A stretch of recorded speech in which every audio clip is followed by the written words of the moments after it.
नमस्कार दोस्तों, स्वागत है आपका हमारे YouTube चैनल पर। आज मैं लेकर आई हूँ वैशाख महीने में सुनी जाने वाली बंदरियाँ की कहानी। एक नगर में राजा रहता था। राजा वैशाख महीने में खूब जल्दी उठ के गंगा जी में नहाया करता था। लेकिन गंगा जी के पास एक पेड़ था। पेड़ पे बंदरियाँ रहती थी। बंदरियाँ भी राजा से पहले ही आने से पहले स्नान कर लेती। राजा रोज आता, देखता, घाट गीला मिलता, पानी हिलता हुआ मिलता। उसे लगा कि मेरे से पहले कोई यहाँ नहा के जाता है। पहला हक मेरा है नहाने का। ये कौन सा ऐसा व्यक्ति है जो मेरे से पहले नहा लेता है। फिर एक दिन राजा ने सिपाहियों का पहरा दिलवा दिया नदी के घाट पे। रोज़ सिपाही पहरा देते, लेकिन बंदरियाँ सुबह जल्दी उठ के राजा के आने से पहले पहले नहा के वापस पेड़ पे जाके बैठ जाती।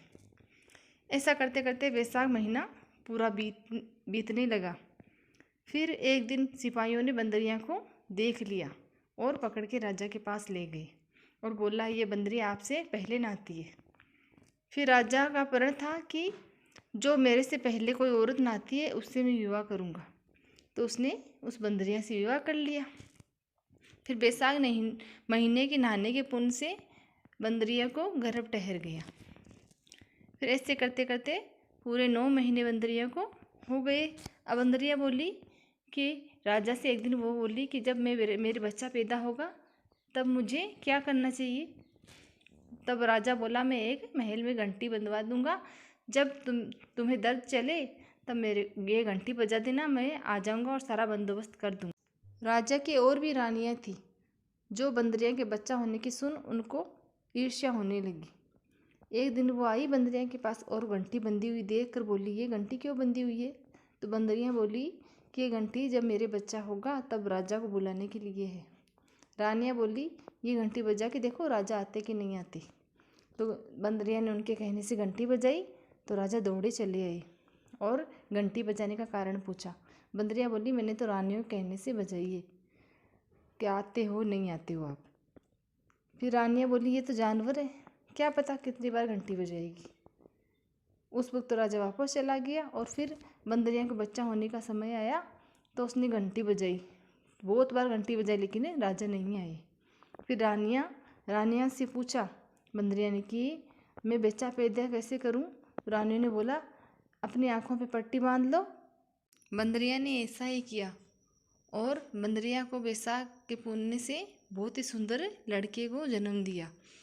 बच्चे के रोने से पहले ही रानियों ने दासी को बच्चे को नदी में फेंकने के लिए दे दिया और बंदरिया के पत्थर रख दिया और राजा से कहलवा दिया कि बंदरिया के पत्थर पैदा हुआ है। फिर राजा ने संतोष कर लिया कि वो रानियों को भी नहीं था, इसको क्या होगा। और वो दासी जब नदी में बच्चा फेंकने गई तो उससे फेंका नहीं गया और उसने पास ही खुमार का खंदेड़ था, वहाँ ले जाके बच्चे को रख दिया।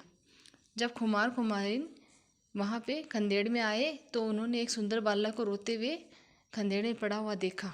तो खुमार ने गोद में ले लिया उसको और खुमारी को बोला, अगर हमारे बच्चा नहीं है तो भगवान ने हमारे लिए भेजा है, अगर तुम उसका पालन पोषण कर लोगी तो हम अपने घर ले चलें।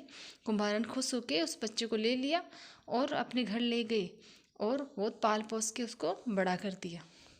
जब बच्चा बड़ा हुआ तो उसको सब मालूम चल गया कि मैं बंदरिया के पैदा हुआ हूँ। फिर एक दिन लड़का खुमार के बनाए हुए मिट्टी के हाथी घोड़े ले जाकर कुएं के पास जाके बैठ गया और जब दासियाँ आई पानी भरने के लिए तब बोलने लगा कि मेरे मिट्टी के हाथी घोड़े पानी पी लो। तो दासियाँ हंसने लगी और बोली, अरे मूर्ख, कभी मिट्टी के हाथी घोड़े भी पानी पीते हैं। लड़का बोला, कभी बंदरिया के भी पत्थर जन्मा है। तो दासियाँ को शक हो गया और ये बात जाकर रानियों से बोली। रानियाँ समझ गई कि ये बंदरिया का है लड़का है। रानियों ने उस लड़के के लिए जहर के लड्डू बनाकर भेजे और दासियों से बोला कि उस लड़के को जाके खिला दो। तो वो जो लड्डू थे जहर के वो भगवान की कृपा से गोंदगिरी के लड्डू बन गए और लड़का खाया, उसको कुछ नहीं हुआ। फिर रानियों ने पूछा कि लड़का मरा कि नहीं मरा। दासियों ने बोला कि उसको तो कोई फ़र्क नहीं पड़ा। तो रानियों ने एक योजना और बनाई और राजा से कहकर खुमार को नगर से बाहर करवा दिया और खुमार जाके जंगल में रहने लगा। थोड़े दिन बाद में गनगौर के दिन आए तो नगर की लड़कियां मिट्टी लेने के लिए जंगल में आई। तो लड़का जाके पीपल के पेड़ के नीचे एक घड़ा पानी का और कुछ गोलियां लेके बैठ गया। जब लड़कियां मिट्टी लेने आई तो पहले वो बगीचे में खेलने कूदने और झूलने लग गई। जब उनको खेलते खेलते प्यास लगी तो कहीं पानी नहीं दिखा, तो वो लड़का बैठा हुआ देखा, उसके पास गई और पानी पिलाने के लिए बोला। तो लड़के ने बोला कि पहले मेरी एक बात माननी पड़ेगी। जब मैं एक गोलियां देता हूँ सब एक एक गोली खाती जाओ और पानी पीती जाओ और मेरे चारों तरफ चक्कर काटती जाओ। लड़कियां पहले तो नहीं मानी, बाद में प्यास के मारे उनका गला सूख गया तो वो ये बात मान गई और जैसा लड़के ने बोला वैसा ही करती गई। गोलियां खाने की वजह से लड़कियों को गर्भ ठहर गया और फिर वो घर गई और कुछ दिन बाद उनके घर वालों ने उन लड़कियों का विवाह करना चाहा और पंडित से मुहूर्त निकलवाया। तो पंडित जी ने बोला कि इनका तो विवाह हो जाना चाहिए था। फिर माँ बाप जाके उन लड़कियों से पूछा गर्भ ठहरने का कारण। तो लड़कियों ने जो लड़के के साथ जो घटना हुई थी वो सारी बता दी। फिर लड़कियों के माँ बाप जाके खुमार के पास जाके बोले ये लड़कियों ने, इन लड़कियों से तेरे बेटे ने विवाह किया, इनको हाँ तुम रखो। खुमार बोला कि मैं इतनी सारी लड़कियों का पालन पोषण कैसे करूँगा। तब वे लड़कियों के माता पिता ने बहुत सारा धन देके उन लड़कियों को खुमार के घर विदा कर दिया और सारी बहुएं खुमार के आ गई और उनको पोते भी हो गए। फिर थोड़े दिन बीते, लड़का बोला कि आपके बहुएं आ गई, पोते हो गए, हम पूरी नगरी को न्योता देके उनको दावत देंगे। तो पूरी नगरी को न्योता दे दिया राजा रानियों समेत। फिर राजा रानी सब लोग आए लड़के के घर, लेकिन बंदरियाँ को घर पे ही छोड़ के आ गई। लड़के ने बंदरियाँ को नहीं आया वह देख कर राजा से बोले कि आप बंदरियाँ क्यों नहीं लाए। तब लड़के ने बंदरियाँ को लाने की आज्ञा मांगी और अपने घर से अच्छी तरह से पाल के भेज के बंदरियाँ को बुलाया। जब बंदरियाँ सभा में आई तो उनको सोने की चौकी पे बिठाया और बहुत मान सम्मान दे के उनका आशीर्वाद लिया और अपनी सारी बहुओं से बोल दिया कि ये मेरी जन्म माता है, इनका सब आशीर्वाद लो। तो सब बहुओं ने जाके सोने की मोहर दे के उनसे बंदरिया से आशीर्वाद लिया और अपने सारे बच्चों को गोद में दे दी कि बंदरिया ने सबको आशीर्वाद दिया। रानियों को पता था कि ये बंदरिया का ही लड़का है। बंदरिया का इतना मान सम्मान देखकर उनको गुस्सा आया और राजा से बोली कि यहाँ तो हमारा अपमान हुआ है, हम तो यहाँ एक पल भी नहीं रुकेंगी, हमें वापस जाना है। फिर राजा ने लड़के से पूछा कि बंदरिया को इतना मान सम्मान क्यों दे रही हो। तो लड़के ने बोला कि ये मेरी जन्म माता है, मैं इनका ही बेटा हूँ।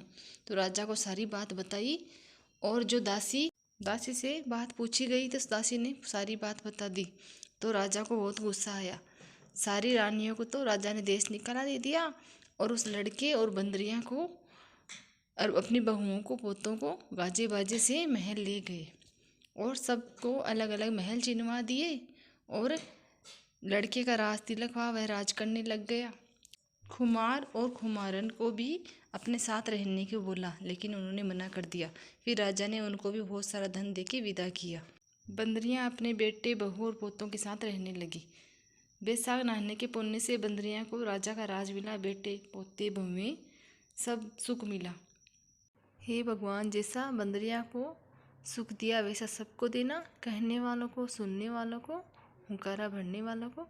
गलती हो तो माफ़ करना, बुरी हो तो परवान छोड़ना। जय श्री विष्णु।